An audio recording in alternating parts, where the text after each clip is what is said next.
Kita lihat saja nasibnya iPhone Air ini sama dengan S25 Edge atau tidak. Harganya terjun payung atau tidak?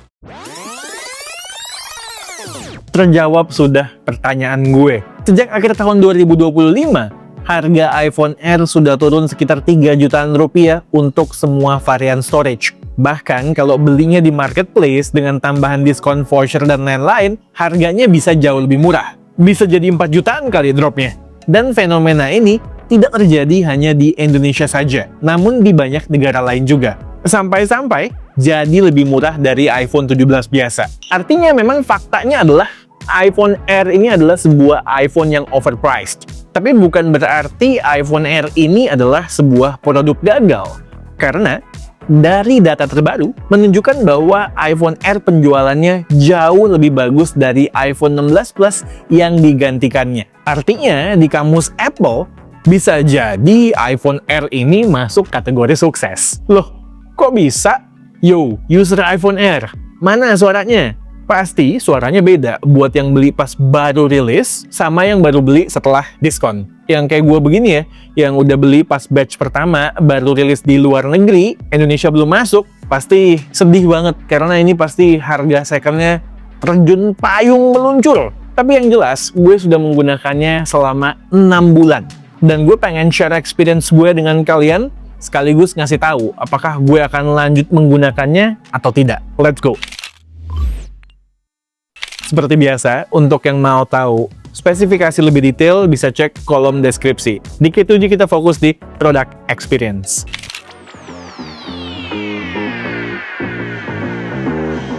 Ketika gue bilang gue sudah menggunakan iPhone Air selama 6 bulan, ini bukan bacotan belaka atau sekedar buat konten karena momennya lagi tepat aja. Tapi karena memang kenyataannya seperti itu. Gue punya iPhone Air dan iPhone 17 Pro Max juga. Dan yang jadi daily driver gue adalah iPhone Air. Buktinya, ini storage-nya kedua-duanya gue beli sama-sama yang 512GB. Tapi yang Air sudah kepake hampir 400GB. Pro Max itu masih setengahnya. Lalu bisa kalian perhatikan juga perbandingan cycle count dari baterainya. Ini langit dan bumi ya bedanya ya antara yang Air dan juga yang Pro Max. Demikian juga maksimum capacity-nya yang berbeda. Ini iPhone 17 Air betul-betul pol gue makainya. Seenak jidat gue makainya. 17 Pro Max hanya gue pakai intens saat periode review di awal beli ya. That's it. Selebihnya, si Barbie 17 Pro Max itu kebanyakan tidur. Jadi clear ya, seperti kata pepatah, I walk the talk, not only talk the talk. Artinya yang mau gue sampaikan sebuah testimoni yang real. Nah, karena udah nyenggol baterai di awal, angka konsisten yang bisa gue dapetin dengan durasi pemakaian sekitar 12 jam, itu SLT yang gue bisa dapetin terbaiknya 5 jam dengan pola pemakaian normal. Ini angkanya masih mirip ya dengan pemakaian gue di saat baru beli. By the way, tipikal keseharian gue biasanya pakai sosmed, maps, YouTube, music, kemudian WhatsApp, dan sesekali pakai kamera. Tidak ada gaming. Artinya, bisa lebih rendah lagi SOT-nya kalau dipakai lebih intens untuk app yang demanding kayak game atau kamera. Jujur, dengan SOT seperti ini ya, setelah pemakaian 6 bulan, rasa deg-degan atau anxiety bahwa baterai akan habis sebelum hari berakhir itu selalu ada. Jadinya lebih sering aja gue ngecek sisa baterainya tinggal berapa. Terlebih kalau dipakai traveling yang mana hari kita biasanya start lebih awal ya. Jadi biasanya ini ya sehari-hari kalau sudah mencapai 10% ke bawah, ya gue cas di mobil. Atau kalau gue lagi traveling jalan-jalan, gue bawa power bank super tipis kayak punya Xiaomi ini. Dimasukin di kantong, nggak ganggu form factor-nya. Kemudian saat nempel di iPhone Air juga nggak mumbul banget. Dipegang di tangan masih enak. Dia bisa bantu ngisi baterai iPhone Air sekitar 75% sampai 80%. Nah, kalau dikasih tandem power bank begini, baru deh lebih dari cukup penggunaannya untuk seharian penuh. Buat kalian yang nanya di pemakaian keseharian HP yang super tipis begini panas apa enggak? Dengan pola pemakaian gue belum pernah merasakan HP ini panasnya mengganggu di tangan. Dengan catatan, gue keseringan menggunakan case ya di HP ini.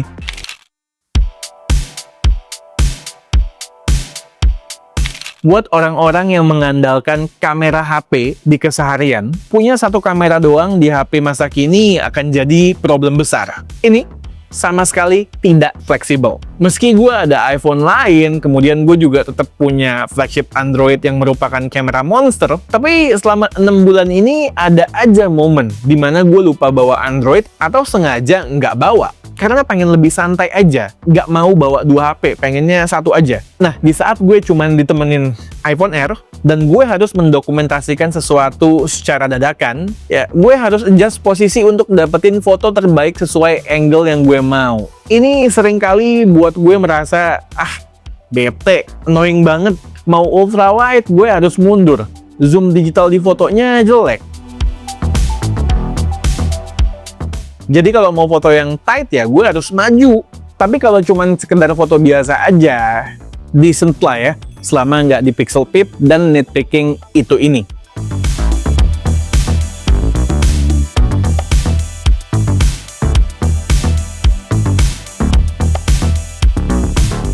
Nah, kalau dari sisi kualitas footage video, overall sih gue merasa masih puas ya. Nggak begitu merasa kehilangan iPhone varian Pro dengan Apple Lock-nya atau Android yang kamera monster tadi. Output videonya standar iPhone. Banyak reels yang gue buat dari kamera iPhone Air dan bahkan B-roll video YouTube juga ada yang gue dokumentasikan dengan iPhone Air ini. Lihat aja video kamera review Realme 16 Pro Plus. B-roll yang ada modelnya itu semua gue shoot dari iPhone Air. Dan nggak ada tuh yang komplain sama footage-nya. Bahkan sampai 2 kali zoom aja masih bagus-bagus aja footage-nya. Ya mungkin habis konten iPhone Air ini keluar, ada kali yang komen di sana iseng, "Bang, jelek bang." Soal video, yang gue masih merasa kehilangan adalah cinematic mode-nya. Masih belum ridho gue. Lalu, iya, gue bisa shoot pakai app Blackmagic kalau mau niat lebih serius dengan format yang lebih pro. Tapi sebenarnya di iPhone yang Pro series aja gue jarang melakukannya ya. Apalagi di iPhone Air. Jadi kameranya ini kalau dibilang jelek ya enggak. Ngeselin? Iya, bener banget. Tidak fleksibel. Buat center stage selfie kameranya setelah 6 bulan, yang kepake buat gue setiap hari adalah saat video call dengan orang-orang terdekat. Gue akan selalu terjaga on frame walau gerak sana-sini. Pop, gue akui yang satu ini. Untuk fitur auto zoom in and out, dan kemampuan buat merekam video horizontal dalam posisi HP vertikal, walau handy, tapi hampir tidak pernah gue pakai kecuali di momen awal-awal beli. Di gue, use case scenario-nya itu nggak banyak nemu aja buat fitur yang satu ini.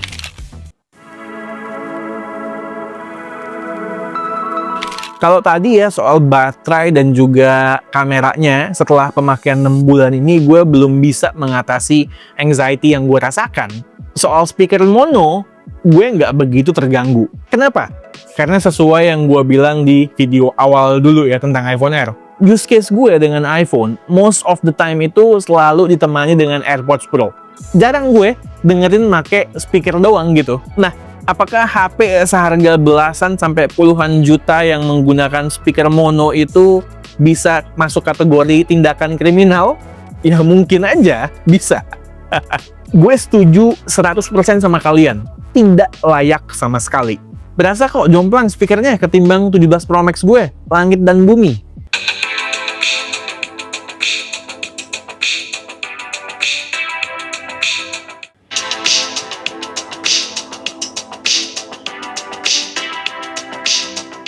Mungkin analoginya kayak audio bermaster di mobil Mercedes versus audio di mobil budget.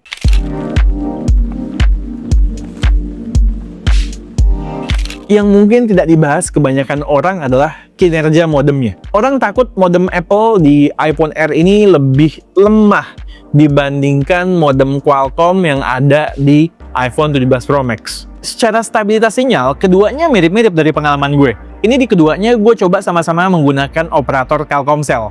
Mirip ya, jumlah barnya dan juga jenis jaringannya. Speednya juga nggak kalah kok, kadang lebih baik di Pro Max, kadang lebih baik di Air. Tapi tentu ini percobaan singkat gue aja ya. Begitupun dengan performanya. Meski GPU-nya tidak sepowerful varian Pro, untuk editing konten video 4K sekalipun, gue tidak pernah berasa A19 Pro yang ada di iPhone Air ini kekurangan nafas. Wong MacBook Neo aja dikasih A18 Pro santai. Kemudian soal eSIM.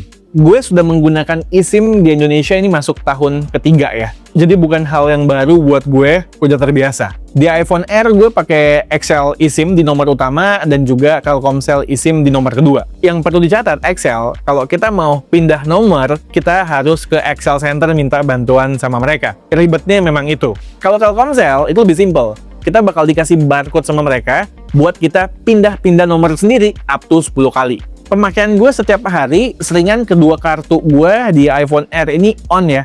Dan gue suka switch mobile data dadakan, jaga-jaga buat kalau seandainya yang satunya lagi jelek. Yo guys, izin ada yang mau lewat dulu nih. Ini dia. Ada satu power bank compact untuk berbagai charging protokol smartphone kalian. Chuktek 10 Mini Power Bank. Kapasitasnya besar, tapi size-nya bisa dibilang mini, dan bobotnya ini lebih ringan dari iPhone 17 Pro Max sekalipun. Selap-selip di sling bag yang kita bawa sehari-hari juga masih enak. Kalau kantong celana lo gede juga masih bisa masuk. Out of the box, sudah dapet lanyard. Kalau mau ditenteng juga enak ya, jadinya nggak mudah jatuh. Atau bisa digantung di tas ransel sekalian. Kabel juga sudah dapat ya, jadi nggak perlu beli lagi. Bisa disimpan rapi di kedua portnya seperti ini, jadi nggak gelantungan. Output maksimalnya 55 watt, kenceng nih, dan juga udah support seabrek charging protokol. Gue coba di Huawei, dapet supercharge-nya. Kemudian di Samsung, super fast charging-nya jalan. Di Xiaomi, hypercharge-nya juga ke-trigger. Begitupun dengan SuperVOOC di Oppo dan flash charge di Vivo. Bahkan, ngecas MacBook juga masih ngangkat ini. Chuktek 10 Mini bisa ditop up dengan input maksimal 55 watt juga. Keduanya support power yang sama kok. Buat quick top up, ngecas 10 menit bisa ngisi 22%. Lumayan. Dan yang tidak kalah penting, sudah punya sertifikasi Triple C. Ini adalah sertifikasi yang wajib ya, kalau mau bawa power bank buat traveling ke China. Aman dan lolos di pesawat. By the way, dia punya display juga buat nampilin info esensial kayak sisa baterai, arus keluar masuk, dan lainnya. Cukup handy deh, doyan power bank. Yang satu ini boleh banget dilirik.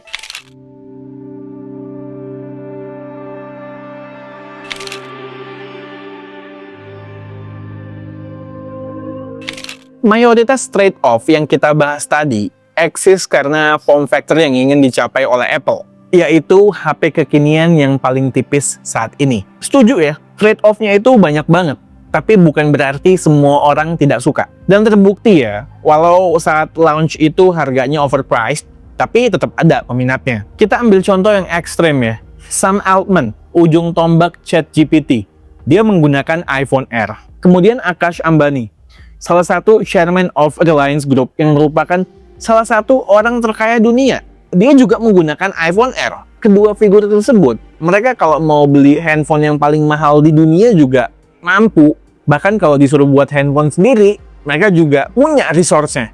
Tapi apa alasan mereka menggunakan sebuah iPhone Air? Jawabannya simple, karena tongkrongannya yang cool. Unik di antara semua iPhone terbaru. Dia nih slick, tipis, dan ringan. Dan trade-off-nya nggak ngaruh buat keseharian mereka, bisa mereka abaikan. Dan masih banyak lagi orang yang gue kenal, khususnya mereka yang POV-nya itu bukan mengenai value, mereka memilih iPhone Air. Alasan utama, pure karena form factor-nya ini. Gue tidak bertujuan untuk menyamakan diri gue dengan mereka-mereka yang berada di kalangan atas, tidak pantas sama sekali, jauh. Tapi sebagai seorang tech enthusiast yang sudah mencoba berbagai macam smartphone, dari HP entry level sampai Vertu sekalipun, gue bisa paham angle orang-orang yang menikmati iPhone Air. Di sisi lain, sebagai seorang reviewer yang biasa memberikan rekomendasi, gue juga paham bahwa iPhone Air ini sama sekali tidak value deal. Terlebih dengan pricing scheme di saat launch. Gue pribadi masih akan terus menggunakan iPhone Air karena gue sangat menikmati form factor-nya. Ini iPhone terbaru yang tongkrongannya paling mewah. Bentuknya itu buat gue berasa apa ya? Refreshing aja. Di kantong juga nggak membebani sama sekali. Di genggaman tangan pun berasa nyaman. Tapi gue belum kayak Sam Altman dan juga orang-orang papan atas itu ya, kayaknya ya. Jadi gue belum berani pakai naked seperti ini. Dari pengalaman gue menggunakan iPhone Air ini, ada beberapa case yang menurut gue paling cocok buat iPhone Air dan tidak menghilangkan esensi dari form factor-nya ini. case karbon Pitaka, super tipis, paling sering nempel di iPhone Air gue yang satu ini. Ini yang paling balance antara ngasih proteksi dan menjaga rasa orisinal dari form factor HP-nya. So far kombinasi ini sudah berkali-kali jatuh ya, dan iPhone Air gue aman-aman aja. Harusnya ada andil dari titanium frame-nya juga, sehingga tidak seringkih iPhone Pro Series yang menggunakan aluminium saat ini ya. Jadi jangan takut ringkih. Lalu ada Moreflex, yang semi atau half naked, tongkrongannya unik dan di tangan seolah berasa masih pegang HP-nya langsung. Sampai punya dua gue yang ini. Terakhir ada Nomad, dia ini stylish ya, cuman ngecover bodi belakang HP-nya doang. Keren tapi harus ekstra hati-hati makanya. Gue suka sama iPhone Air bukan cuman karena form factor-nya saja, tapi karena hal-hal basic keseharian yang gue butuhkan bisa terpenuhi secara cukup. Cukup, nggak lebih. Trade-off-nya itu bisa gue atasi karena gue punya banyak akses ke smartphone lain yang lebih complete package bila gue butuhkan. Tapi gue paham ya, semua orang pastinya tidak punya privilege seperti apa yang gue punya. Oke, iPhone Air. Ini adalah sebuah iPhone yang memiliki sentimen pasar paling negatif untuk sebuah iPhone. Mungkin lebih negatif dari varian E-nya ya, kayak yang 16E ataupun 17E yang baru-baru ini rilis. Karena diklaim netizen cuman modal tampang doang. Harganya selangit, fiturnya sedikit, alias form over function. Terbukti harganya turun drastis nggak lama setelah rilis. Sebuah fenomena yang super duper jarang untuk sebuah iPhone terbaru ini. Dan juga terbukti ya, bisa kita lihat setelah harganya dipangkas justru semakin laku. Tebakan gue, karena price drop ini, orang semakin melirik iPhone Air dan juga adoption rate-nya meningkat. iPhone Air ini adalah sebuah iPhone yang betul-betul polarizing. Yang suka, bakalan suka banget, willing to spend, mau keluarin duit buat beli. Sedangkan buat yang value-minded, walaupun harganya udah turun, mungkin bakalan tetap nggak suka. Gue bisa memahami pendapat kedua kubu ini. Intinya sih, go for it kalau memang kalian suka dengan form factor-nya dan juga bisa menerima trade-off-nya. Dan jangan beli kalau smartphone ini jadi satu-satunya smartphone kalian. Gue berharap generasi keduanya tetap ada, tentunya dengan improvement dari sisi fitur dan juga harga. Harganya harus lebih kompetitif. Walau terkait harga, gue rada ragu karena Apple adalah Apple, dan juga karena harga RAM dan storage yang kini sedang meroket. Oke, sekian aja video dari gue kali ini. Gue Satish, and this is K2G. Tunggu racun-racun kami yang berikutnya. Bye guys!